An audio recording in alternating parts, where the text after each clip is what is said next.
Welcome, everyone, to our prayer journey, verse by verse study through the book of Revelation. Today, we're going to do chapter 6 and verses 1 through 4. The seal peeled back, then the horsemen sent out, two of the horsemen, to do damage upon the earth. Here's where we stand as we get to this particular part of Revelation. The church itself has been raptured out. On the earth are 144,000 witnesses, Jewish witnesses, who are going to witness during the tribulation. And at some point, before Armageddon, they also will be pulled out. During this particular time, the desolation and the abomination has taken place. The people in Israel who took heed to what Jesus said, when they saw that, they scattered to the hills because the time is coming of judgment, and nations are going to come against Israel.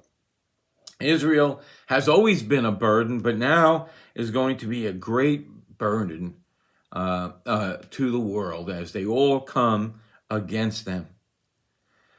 They're going to be conquered, though, by God. We gotten to a point where we have the big showdown. I remember years and years ago, when there was a big fight between Muhammad Ali and George Foreman, or Muhammad Ali and Frazier.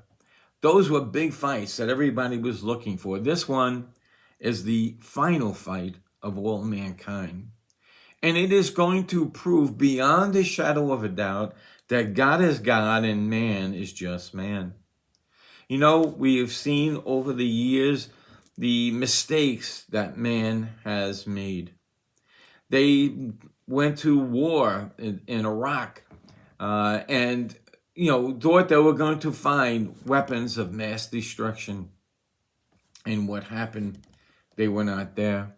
They thought they were going to nation build. They were going to conquer these countries, one country, and then they were going to show the freedom that was there and that the other countries would fall apart. And what you have instead? The rise of the Arab Spring, where the United States became even more hated than it was prior to this thing happening.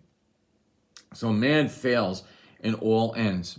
At this particular period, we see it going on in the world today, where there is a separation, not between race really and tribe, but between the rich, the super rich, the global elitists, and the people.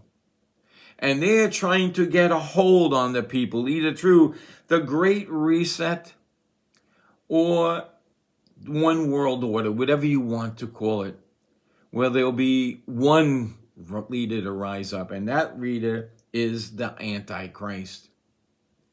He is going to rise up during this period, and that's what we're going to see when Jesus and God release these horsemen to go and do the damage upon the nations.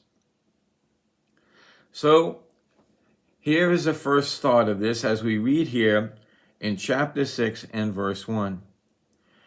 And I saw when the Lamb opened one of the seals, and I heard as it were a noise of thunder, one of the four beasts saying, "Come and see." So this great sound of thunder getting attention, like heralds going out into the world and saying, "Hear ye, hear ye, this is the decree of the Lord." A great sound. You know, this is a very thing that nations would do, leaders would do. They would send people out to herald the new executive order. The seal is broken. And in verse 2, and I saw and behold a white horse, and he that sat on him had a bow and a crown, and given unto him, and he went forth conquering to conquer. This man, this horse, this rider is going out with a bow, but yet without any arrows. What is he? He's a deception. He's a deception. He has a horse and a crown. No arrows. He's the great deceiver, the Antichrist. He goes forth into the world, and his victory comes not from the weapons he possessed, but by the deception he is able to put upon the earth. He can deceive many. You know, I often wonder what they would use for something. Now, Jesus, he gave a very fact of this. He said in Matthew 24 that there will be many antichrists to come, to beware of that. So Jesus made that part well known. But how are they going to get the attention of the world to believe this kind of thing? I often thought, like, perhaps it was a clone person. Perhaps that's why he was supernatural. Or perhaps now, and you see this may be coming to place, he's an artificially intelligent, enhanced individual. Maybe that's what it is. Perhaps all of a sudden the governments are saying things about potential aliens. Perhaps it's going to look like there were aliens to deceive the nations, to put them into fear. We've seen what has happened with the COVID virus. What has happened? Nations, people were in fear, and they clung together to listen to the government, whether it rightly or wrongly. But I am sure of one thing, the government took license with that and went further than they did. You know, I remember reading many, many years ago that the pen is mightier than the sword. And boy, do we see that in our society today. If they go with fake news and people follow fake news, they have control. We know also that this rider of horse has under his control also the prince of the powers of the air. Spiritual beings that can control all of the media outlets of this world are under his hand and under his control, under his deception.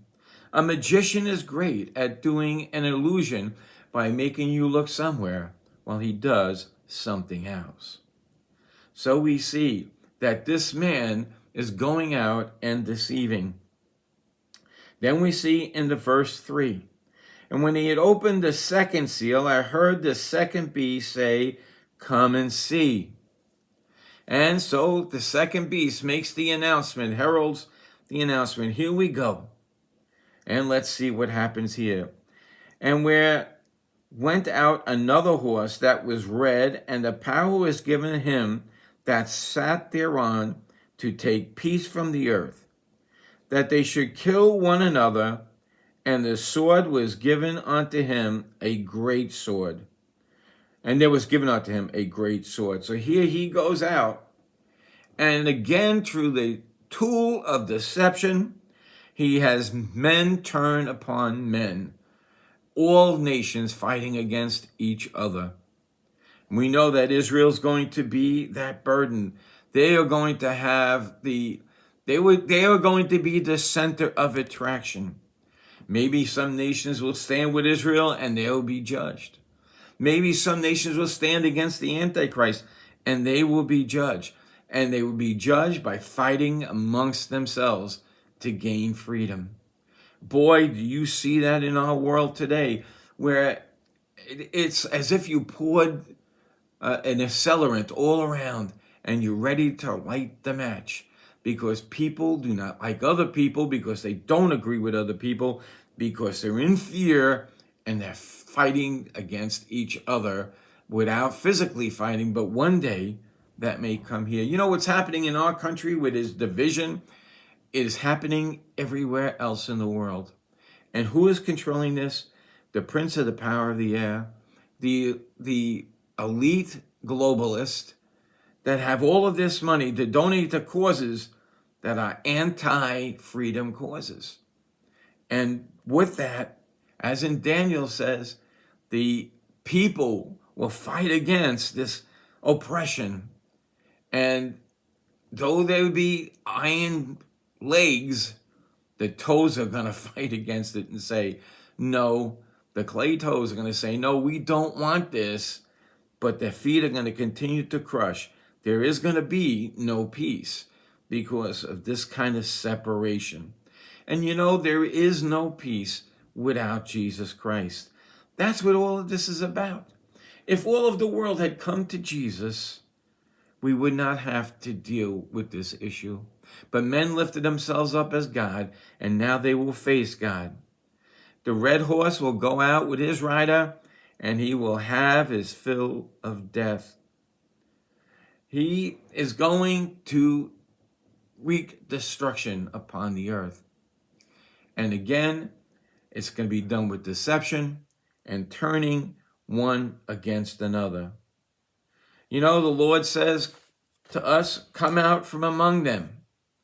And that's what we should be doing now.